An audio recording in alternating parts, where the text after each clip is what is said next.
mlango wa 2 mstari wa 12 hadi ule wa 17, nami nasoma kwa msaada wa Bwana. Basi nilipofika Troa kwa ajili ya injili ya Kristo, nikafunguliwa mlango katika Bwana.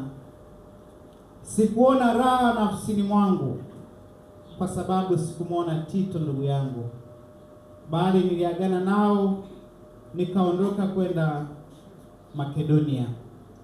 Ila Mungu ashukuriwe, anayetushangiliza daima katika Kristo na kuidhihirisha harufu ya kumjua yeye kila mahali kwa kazi yetu.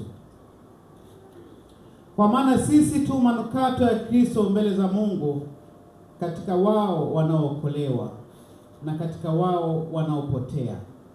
Katika hao wa pili, harufu ya mauti iletayo mauti; katika hao wa kwanza, harufu ya uzima iletayo uzima.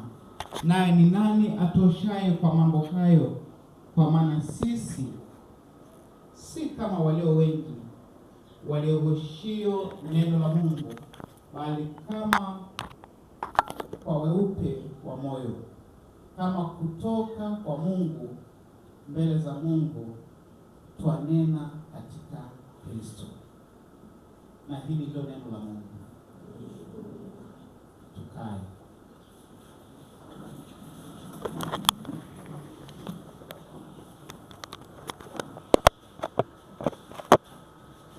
Bwana Yesu asifiwe. Amen. Bwana asifiwe. Amen. Kama ambavyo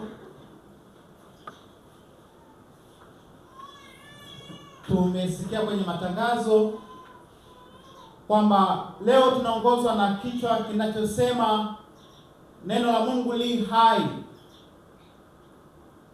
Neno la Mungu li hai.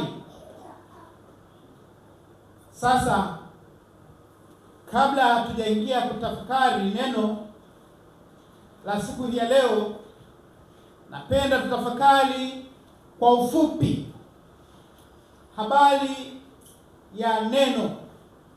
Maana ya neno ni nini? Mara nyingi tumesikia hata watu wakiimba wakisema Mungu ana neno, wanadamu wana maneno.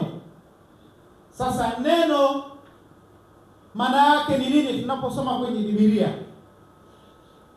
Neno ni neno ambalo